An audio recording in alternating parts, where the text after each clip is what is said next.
नमस्कार साथियों, स्वागत है आप सभी का यूपी टेट एग्जाम के लिए गणित विषय के जो पिछले वर्षों के प्रश्न पत्र हैं उनकी श्रृंखला में। तो आज के वीडियो में हम कुछ और इम्पोर्टेंट प्रश्न पढ़ेंगे संख्या पद्धति के, जो हमारी यूपी टेट के पिछले वर्षों में पूछे गए हैं।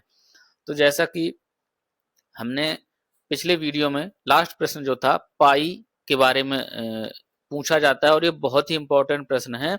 आप इसे स्टार लगा के रखिए क्योंकि ये 3-4 बार परीक्षा में पूछा गया है कि पाई कैसी संख्या है। तो पाई क्या है? पाई एक अपरिमेय संख्या है, ये आपको याद रखना है।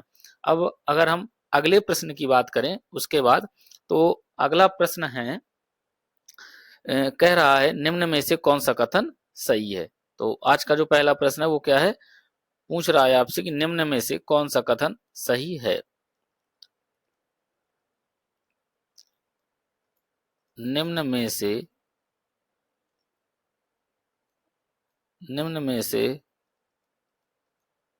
कौन सा कथन सही है? निम्न में से कौन सा कथन सही है, ये पूछ रहा है। और इसमें जो ए विकल्प है, क्या जो ए विकल्प है वो क्या है? सबसे छोटी अभाज्य संख्या एक है। सबसे छोटी अभाज्य संख्या, सबसे छोटी अभाज्य संख्या एक है। पहला विकल्प ये है। दूसरा विकल्प है एक भाज्य संख्या विषम हो सकती है। एक भाज्य संख्या विषम हो सकती है। ठीक है। तीसरा जो विकल्प है, तीसरा विकल्प है कोई सम अभाज्य संख्या नहीं है। कोई सम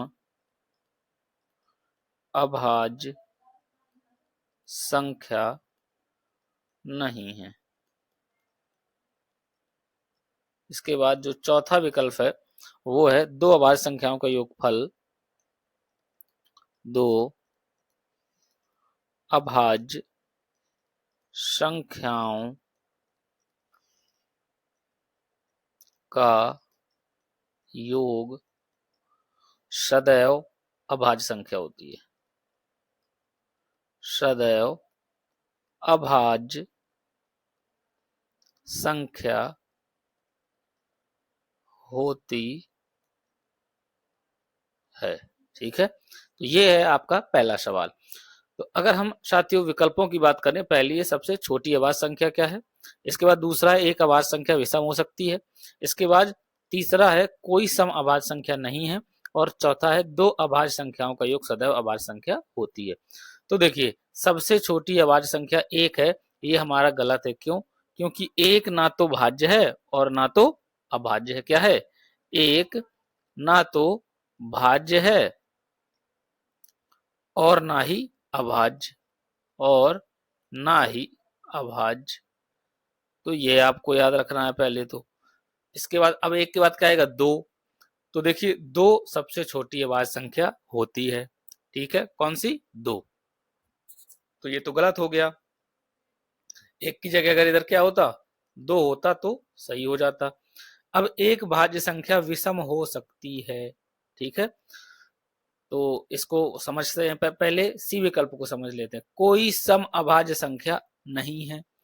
तो अब देखिए, इसी से जैसे हमने दो बताया कि सबसे छोटी अभाज्य संख्या है, तो दो एक सम संख्या भी तो है ना। दो एक क्या है? सम संख्या है। दो एक सम संख्या है और अभाज्य भी है ना, और अभाज्य भी। तो कैसी हो गई? सम अभाज्य हो गई। दो एक सम अभाज्य संख्या है, तो ये भी गलत हो गया। ठीक है, तो ए गलत हो गया और सी गलत हो गया। इसके बाद अब डी की बात करो। दो अभाज्य संख्याओं का योग सदैव अभाज्य संख्या होती है। क्या है? दो अभाज्य संख्याओं का योग सदैव अभाज्य संख्या होती है। तो अगर हम दो अभाज्य संख्याएं ले लें, मान लीजिए पहली अभाज्य संख्या हमने ले ली 11 है, ठीक है, और दूसरी अभाज्य संख्या ले ली हमने 13 है, ठीक है। अब इनको जोड़ो, क्या होता है? 24 होता है कि नहीं होता? और 24 क्या है? 24 एक भाज्य संख्या है। क्या है? 24 एक भाज्य संख्या है।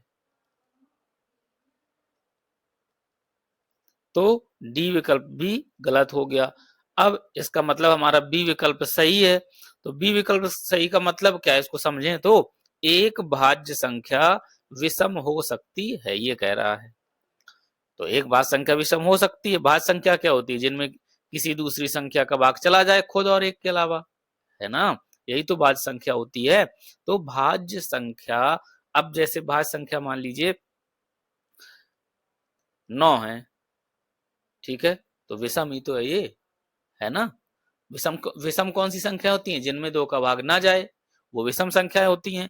तो अब 9 एक विषम संख्या है और भाज्य संख्या भी है। तो भाज्य भी है और विषम भी है, भाज्य भी है और विषम भी है। तो ये वाला सही हो जाएगा, ठीक है। तो इस प्रश्न का बी विकल्प सही हो जाएगा, ये आपको याद रखना है। अब हम आगे आएंगे अगले प्रश्न में, ठीक है। तो अगला प्रश्न हमारा क्या कह रहा है? अगला प्रश्न देखेंगे, जो दूसरा प्रश्न है, एक सरल रेखा पर स्थित बिंदुओं की संख्या होती है। एक सरल रेखा पर स्थित बिंदुओं की संख्या होती है। बिंदुओं की संख्या होती है, ये आपको ध्यान रखना है। तो इसमें देखिए, इसमें किसी भी विकल्प की जरूरत नहीं है। हम एक ऐसे सरल रेखा बनाएंगे और इसमें ऐसे बिंदु रखेंगे, ठीक है। तो अगर हम इसमें पॉइंट रखें तो एक सरल रेखा में क्या होते हैं? अनंत बिंदु होते हैं। कितने? एक सरल रेखा में अनंत बिंदु होते हैं, ये हमें याद रखना है। कितने बिंदु होते हैं? अनंत बिंदु होते हैं। तो इधर इसका उत्तर क्या हो जाएगा? अनंत। क्या हो जाएगा? एक सरल रेखा पर अनंत बिंदु होते हैं, ठीक है। तीसरा प्रश्न देखेंगे। तीसरा प्रश्न कह रहा है z का मान ज्ञात कीजिए। क्या कह रहा है? z का मान ज्ञात कीजिए। यदि यदि संख्या यदि संख्या यदि संख्या दी हुई है,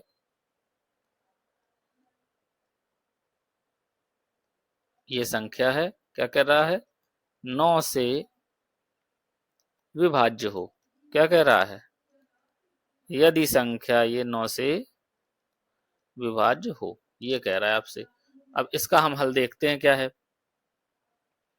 तो इसका अगर हम हल देखें तो आपको 9 से विभाज्यता का नियम पहले देख लो क्या है। अगर हम इसका हल देखें तो हमें क्या पता होना चाहिए? 9 से विभाज्यता। अब 9 से विभाज्यता क्या है? संख्या के सभी अंकों का योग 9 से विभाज्य हो, यही तो है। संख्या के सभी अंकों का योग 9 से विभाज्य हो, यही है 9 से विभाज्यता, है ना। तो अब देखिए, ये संख्या लिखी हुई है, तो अब हम इधर क्या लिख लेंगे? संख्या। तो इधर हमने ये लिख ली संख्या, और इसके सभी अंकों का योग हम करेंगे। क्या करेंगे? इसके सभी अंकों का योग करेंगे।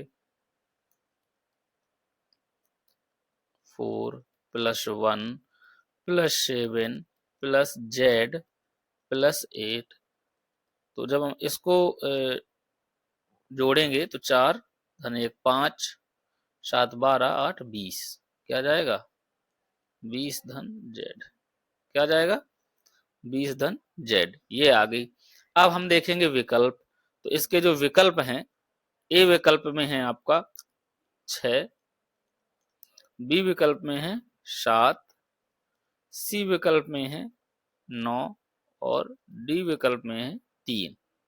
तो अब हम एक एक विकल्प इधर से इसमें रखेंगे जेड की जगह। जब हम जेड की जगह एक एक विकल्प रखेंगे तो हमें इसका उत्तर पता चल जाएगा, जिससे पूरी पूरी विभाज्य हो जाए जोड़ने पर वही इसका उत्तर हो जाएगा। तो सबसे पहले हम 6 रख के देखेंगे।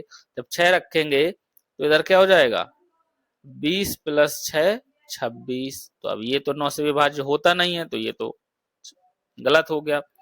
अब हम इसकी जगह 7 रख के देखेंगे तो 20 प्लस 7 बराबर क्या हो जाएगा 27। जब ये 27 है तो ये क्या है 9 से विभाज्य है ना। तो जब ये 9 से विभाज्य हो गया तो इसका मतलब है कि इस प्रश्न का उत्तर क्या हो जाएगा बी विकल्प हो जाएगा। क्या हो जाएगा इस प्रश्न का उत्तर बी विकल्प हो जाएगा। क्यों? क्योंकि जेड की जगह 7 रखने पर जो संख्या आ रही है 27 वो 9 से पूर्ण रूप से विभाज्य होती है। 9 तिया 27 पहाड़े में आता है ना 9 के। तो इस तरीके से हम इस प्रश्न को भी हल कर लेंगे। 9 से विभाज्यता का नियम हमने आप सभी लोगों को बताया है। तो सभी लोगों को आशा है कि ये प्रश्न समझ में आया होगा। इसके बाद अगर हम आगे अगला प्रश्न समझें, जो चौथा प्रश्न है, तो देखिए साथियों चौथा प्रश्न क्या है हम ये भी आपको बताते हैं। इधर लिखेंगे हम चौथा प्रश्न आज का। आज का चौथा प्रश्न है 8 से भाज्य होने वाली संख्याएं हैं। क्या है 8 से भाज्य होने वाली संख्याएं हैं। 8 से भाज्य होने वाली संख्याएं हैं। ठीक है। तो ए विकल्प में एक संख्या दी हुई है 5240। बी विकल्प में दी हुई है 5220। सी विकल्प में दी हुई है 97,128 और डी विकल्प में दी हुई है 97,124। तो ये चारों विकल्प हैं इस संख्या के और 8 से विभाज्यता हमें देखनी है। तो इस सवाल को हम कैसे हल करेंगे? अगर हम इस सवाल को समझें कि किस तरीके से हल करना है तो हमें 8 से विभाज्यता का रूल पता होना चाहिए। क्या 8 से विभाज्यता का जो रूल है वो हमें पता होना चाहिए क्या होता है। तो 8 से विभाज्यता का नियम हमने आपको जब हम कॉन्सेप्ट पढ़ा रहे थे संख्या पद्धति का तब हमने आपको बताया था। तो क्या बताया था 8 से विभाज्यता का रूल? 8 से विभाज्यता का रूल हमने आपको बताया था कि संख्या के दी हुई संख्या के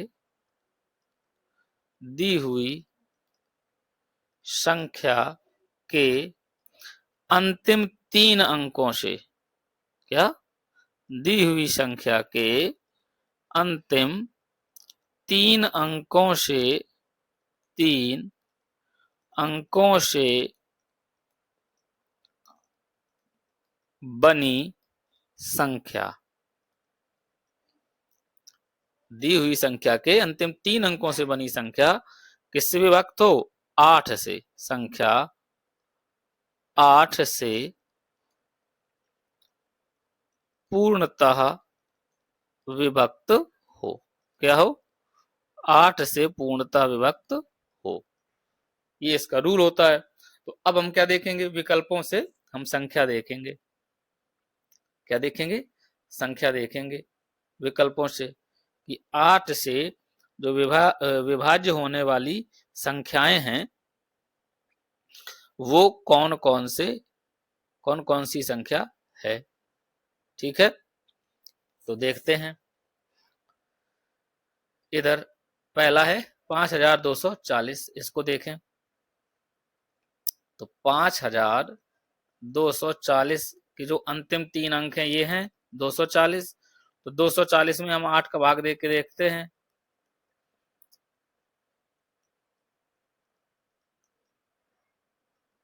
जब हम इधर देखेंगे ये, तो देखिए पूरा पूरा भाग जा रहा है कि नहीं जा रहा है, इधर ये 0 लिखेंगे, है ना।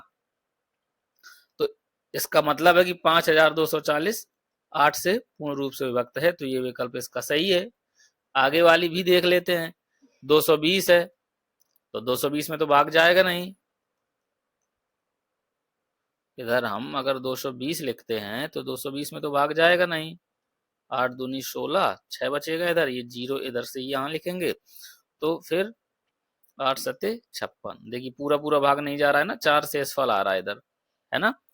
तो आगे हम देख लेते हैं, थोड़ा अगली संख्या को भी देख लेंगे। तो जब अगली संख्या को देखेंगे तो 8 से हम भाग दे के देखेंगे 97,128 में। तो देख लेते हैं, 8 एकम 8, एक बचा इधर से 7, 7 इधर से यहाँ नीचे लिख लिया, 8 दूनी 16, फिर एक बचा, अब 2 इधर से अंक नीचे लिखेंगे, 8 एकम बचा 4, जब इधर 4 बचा तो अब 8 ये जो है इधर लिख लेंगे, तो 8 छंग 48। तो देखिए इधर ये पूरा पूरा चला गया, 8 छंग 48। तो इसका मतलब जो सी विकल्प है ये भी सही है। तो एक प्रश्न में 2 विकल्प सही है ना। तो इसमें ए और सी विकल्प दोनों सही हो जाएंगे। ये पिछले वर्षों में पूछा गया प्रश्न है। और इसके बाद हम इसको भी अब चेक कर लेंगे कि कहीं ऐसा तो नहीं है ये भी हो। तो इसको भी चेक कर लेते हैं भैया। 97,124 में भी 8 का भाग दे के देख लेते हैं। इधर 8 का भाग 97,124 में भी दे के देख लेते हैं। तो 8 एकम 8, 1, 7, 7 इधर लिख जाएगा, तो 8 दूनी 16, फिर 1 आ जाएगा, 2 लिख लेंगे, तो 8 एकम 8, 4 आ जाएगा, अब इधर ये 4 लिख लेंगे। तो जब ये हम इधर ये 4 लिखेंगे तो 58 40, ये भी इधर 4 शेष आ गया। इसका मतलब ये पूरा पूरा विभक्त नहीं है। तो देखिए हमने सभी संख्याओं से भाग दे के देखा। जब हम सभी संख्याओं से भाग दे के देखते हैं तो हम देखते हैं कि इधर विकल्प में कौन कौन सी संख्याएं आ रही हैं। एक तो ए आ रही है और एक तो सी आ रही है। मतलब ये दोनों संख्याएं 8 से विभाज्य हैं। तो इस प्रश्न के ये दोनों विकल्प सही हो जाएंगे, एक ए विकल्प और एक सी विकल्प। तो ये सभी आपको याद रखने हैं कि ये सवाल किस तरीके से हमें हल करने हैं। अब हम अगला सवाल देखेंगे, जो कि अगला सवाल क्या है। तो अगला सवाल अगर हम देखें संख्या पद्धति का, तो अगले सवाल देखने से पहले हम एक बार आपको पुनः हम बता दें कि कौन कौन सी संख्याएं हमने कौन कौन से हमने आपको सवाल बताए। पहला ये था सबसे छोटी अभाज्य संख्या विकल्प। दूसरा एक भाज्य संख्या विषम हो सकती है। तीसरा कोई सम अभाज्य संख्या नहीं है। इसके बाद 2 अभाज्य संख्याओं का योग सदैव अभाज्य संख्या होती है। तो इसको मैंने आपको समझाया अच्छे से, ठीक है। फिर इसके बाद दूसरा सवाल था एक सरल रेखा पर स्थित जो बिंदु होते हैं उनकी संख्या कितनी होती है, अनंत होती है। फिर इसके बाद तीसरा जो सवाल था वो था जेड, क्या था, जेड का मान हमें ज्ञात करना था। एक संख्या दी हुई थी और क्या था, 9 से विभाज्यता का नियम वो पूछ रही थी, ठीक है। तो इसके बाद अगर हम आगे देखें, अगला सवाल चौथा 8 से भाज्य होने वाली संख्याएं हैं। क्या था, 8 से भाज्य होने वाली संख्याएं हैं। तो 4 विकल्प थे, चारों में हमने 8 से भाग दे के देखा, है ना। और 8 से विभाज्यता को जो विभाज्यता का जो नियम होता है वो भी हमने आपको समझाने का प्रयास किया कि दी हुई संख्या के अगर अंतिम 3 अंकों से बनी संख्या वो 8 से अगर पूर्ण रूप से विभाजित हो जाती है तो पूरी संख्या 8 से विभाजित हो जाएगी। अब इसके बाद अगला जो हमारा सवाल है इसको अगर हम समझने का प्रयास करें तो 100 के समभाजकों की संख्याएं, क्या कह रहा है, जो 5वां सवाल है 100 के सम 100 के समभाजकों 100 के समभाजकों की संख्या 100 के समभाजकों की संख्या होगी 100 के समभाजकों की संख्या होगी। सवाल यह है, ठीक है, आपके सामने सवाल क्या है, 100 के समभाजकों की संख्या होगी। अब विकल्प है, पहला विकल्प है 6, दूसरा है 5, इसके बाद तीसरा विकल्प है 7 और चौथा विकल्प है 8। क्या है? चौथा विकल्प है 8। तो अब हमें क्या देखना है, 100 के केवल समभाजक देखने हैं। ठीक है, मतलब ऐसी सम संख्याएं कि अगर हम उनसे 100 में भाग दें तो पूरा पूरा चला जाए। ठीक है, और सम संख्या होनी चाहिए। तो हम इधर क्या कर लेते हैं, 100 के गुणनखंड करके देख लेते हैं। क्या करके देखेंगे, 100 के गुणनखंड करके देख लेंगे।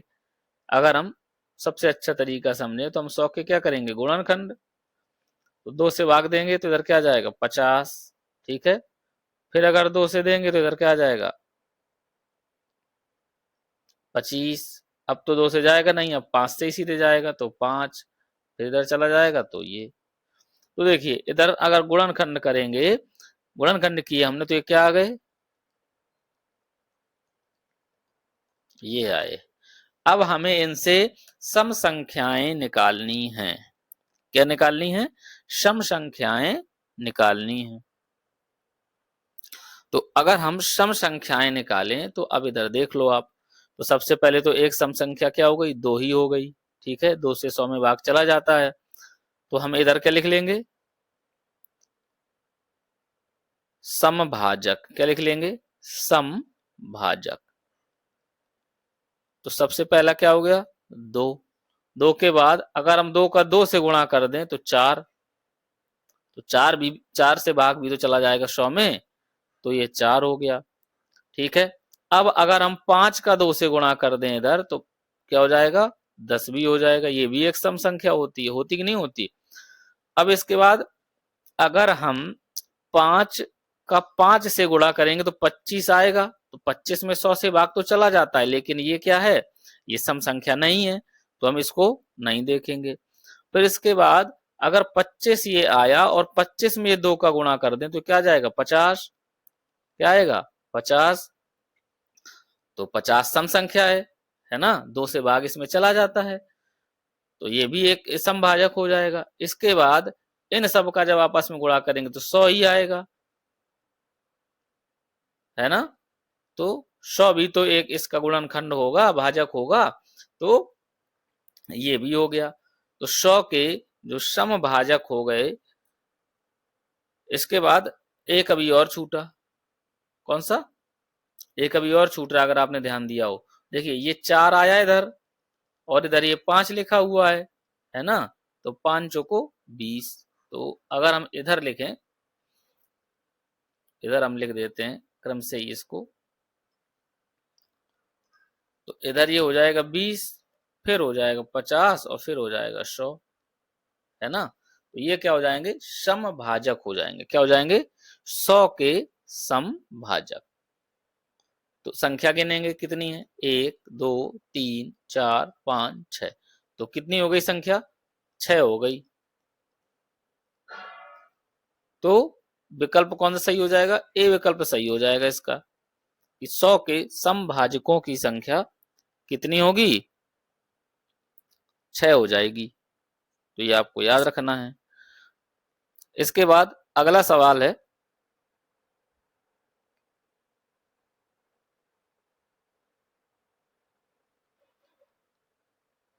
आपके लिए अगला सवाल देखते हैं, आज का अंतिम प्रश्न। सबसे छोटी जेडेतर अभाज्य पूर्णांक। क्या, सबसे छोटी ऋणेतर अभाज्य पूर्णांक। ठीक है। विकल्प में है 0, 1, 2, 3। ठीक है, ये विकल्प है आपके सामने। तो अगर हम इन विकल्पों की बात करें तो देखिए ऋणेतर अभाज्य पूर्णांक क्या होते हैं। अगर हम संख्या रेखा बनाते हैं तो इधर क्या है 0, ठीक है, इधर क्या -1, -2, -3, -4, और इधर क्या आएगा 1, 2, 3, 4, 1, 2, 3, 4।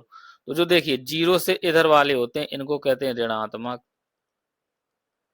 क्या कहते हैं? ऋणात्मक। और 0 से इधर वाले जो होते हैं इनको कहते हैं धनात्मक। धनात्मक पूर्णांक। क्या कहते हैं? धनात्मक पूर्णांक। और इधर वाले को कहते हैं ऋणात्मक पूर्णांक। तो अगर हम 0 को मिला दें, किसको? अगर हम 0 को मिला दें और धनात्मक साइड में जाएं तो ये कहलाते हैं ऋणेतर पूर्णांक। क्या कहते हैं? ऋणेतर पूर्णांक। और जो ये ऋणेतर पूर्णांक होते हैं, अब हम प्रश्न हमसे पूछा गया है अभाज्य, ऋणेतर भी हो और अभाज्य भी हो। तो अब देखिए ये तो एक पूर्ण संख्या है और एक ना तो भाज्य है और ना ही अभाज्य है। ठीक, एक क्या है? ना भाज्य और ना अभाज्य। तो अब क्या आया? 2। क्या आया? 2। तो 2 क्या है? एक भाज्य संख्या है, वो अभाज्य संख्या है। 2 क्या है? एक अभाज्य संख्या है, वो समभाज्य संख्या है। तो इस विकल्प का जो सही उत्तर हो जाएगा वो क्या हो जाएगा? 2 हो जाएगा। कि सबसे छोटी जो ऋणेतर अभाज्य पूर्णांक होती है वो कौन सा है? 2 है। तो इस प्रश्न का उत्तर क्या हो जाएगा? 2। तो ये आपको याद रखना है। तो साथियों जो अंतिम वर्षों के जो प्रश्न थे, महत्वपूर्ण प्रश्न, हमने आपको समझाने का प्रयास किया और अभी कुछ प्रश्न जो बचे हुए हैं आपको अगले वीडियो में हम बताएंगे। बहुत ही इम्पोर्टेंट प्रश्न हैं और इस तरीके के सवाल आपकी परीक्षा में बनते हैं। इस वजह से हमने कॉन्सेप्ट के बाद आपको संख्या पद्धति के जो सवाल हैं वो हमने आपको बताने समझाने का प्रयास किया। आशा है सभी को सवाल बहुत अच्छे से समझ में आए होंगे और वीडियो भी बहुत अच्छा लगा होगा। सभी लोग वीडियो को लाइक करें, ज्यादा से ज्यादा चैनल को सब्सक्राइब करें और वीडियो को ज्यादा से ज्यादा शेयर करें ताकि ज्यादा से ज्यादा लोग इसका फायदा उठा सके। मिलते हैं आपसे अगले वीडियो में, तब तक के लिए नमस्कार।